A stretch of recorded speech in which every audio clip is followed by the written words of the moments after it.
Hi everyone, my name is Monique McGowan and I will be discussing Chapter 10, How Do We Avoid?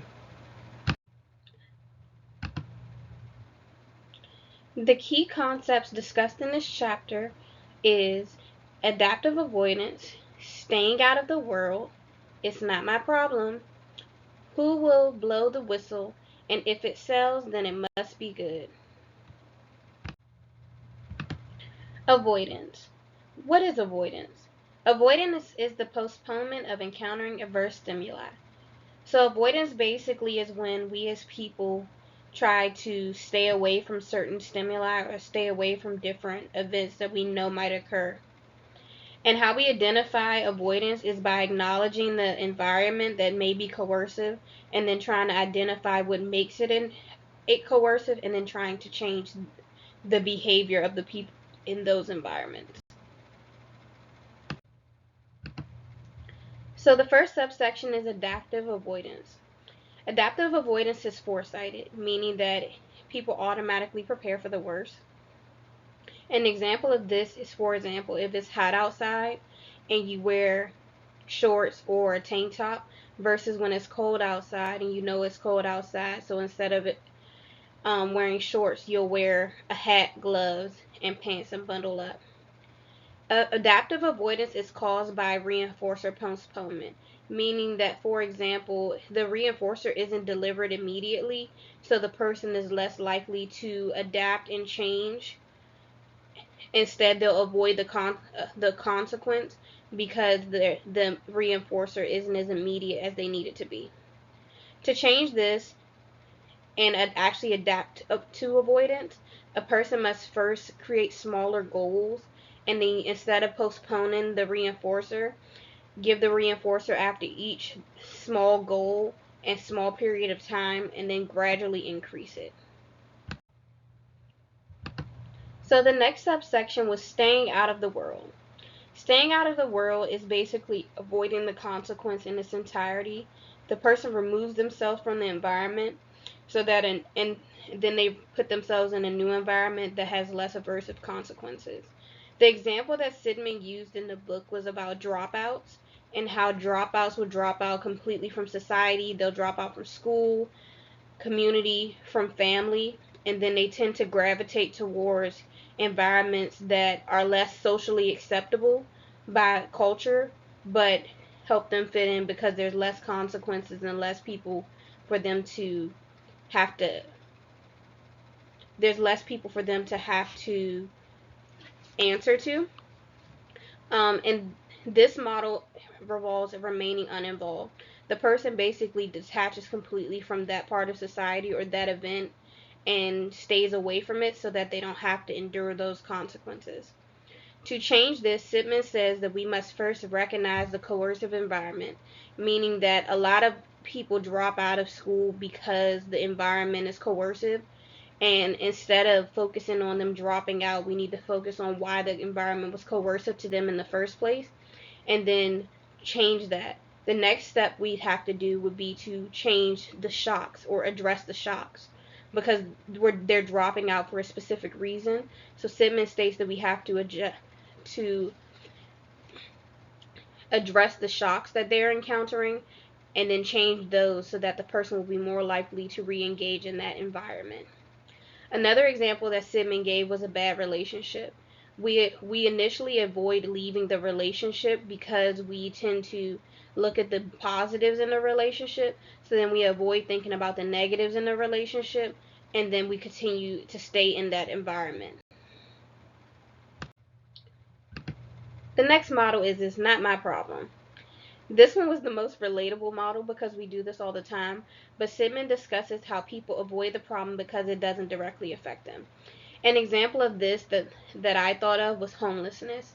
When we see people who are homeless, a lot of times many people won't donate or won't even engage the person. They If you're driving and somebody's panhandling outside, then a lot of people will keep their windows rolled up. That's the It's Not My Problem model because you're avoiding the problem instead of helping, because in helping the problem you would have to donate either time, money, or resources to the person or the cause, and instead, because it's not directly affecting you, people avoid it. We see we see societal misery, but engage in avoidance by staying away from the problem completely. So in this case, like in the example I gave about homelessness, we acknowledge that there is a problem, but we try not to acknowledge that the problem is right in front of us. The example that Sitman gave for this was jury duty. Sitman feels like a lot of times we neglect our constitutional duties by by not attending jury duty, not voting, or if we're attending jury duty, then we make ourselves biased so that we don't have to attend jury duty. So we avoid attending our constitutional duties, or we avoid engaging in the system so that we don't have to think about the consequences or even engage in them completely. The next section, Sidman discusses who will blow the whistle. So this model is dominated by coercive tendencies, and we see this a lot in the military, in different companies and different hierarchies. This model focuses on, like, if you're in the military and you see something that you should say, a lot of people won't, because it's more of one of those things where it's like, I shouldn't say something because it may affect me negatively. So people stay quiet due to potential reprimand or career suicide. When you're working for a corporate company and you see your supervisors doing something unexpected or something you know is wrong, a lot of people will tend to mind their business instead of going and telling and making it public. This is the who will blow the whistle model. They adapt this model because it's not their business, but they also don't, out of fear of aversive consequences, like getting reprimanded, getting losing their job, being labeled as a rat, different things like that. So in this model, they would rather be looked at as incompetent and dishonest because it works better for the companies than to be honest. So the last section is titled If It Sells, Then It's Good. This section focuses on the larger corporations and the universities and how they avoid the betterment of the people over their own personal needs. This includes a university hiring less incompetent people because they raise more money. So if there's a fundraiser and they're trying to get more people and more funds to the school, then they'll hire the person who's more fundraiser savvy than the person who actually cares about the school and will do what it takes to improve the school, because they really don't care about the school needs. They care about what brings in money. This also goes for large corporations because they tend to hire people who are less likely to say something. Simmons used the example of a salesperson where the salesperson just has to be good at selling something, but the product doesn't necessarily have to be good. I know a lot of times as people, we bought a product because it looked good, but then when we used the product, it didn't do what it said it would. So that's an example of this model, and that's the coerciveness of the model, because we're sold by the looks in the person versus if the actual product being better for our well-being. Um, Back to the colleges and organizations, they focus more on what will make them more money. And the sales company, as I said, the products aren't as good as they should be. So it's coercive in nature, but we don't in avoidance in this model more so uh, talks about avoiding the product being better. So they avoid the product being better or up to standards, and they focus more on getting more money over the betterment of the people and what will be better for the people as a whole.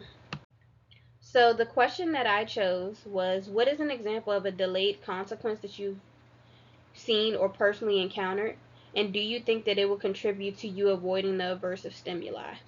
I picked this question because I noticed in Simmons' book he gave a lot of examples about things that we avoid and how we need the consequences. But in this case, will a delayed consequence has it personally affected you? Thank you for listening to my presentation, and I hope it was enlightening. I look forward to reading your replies.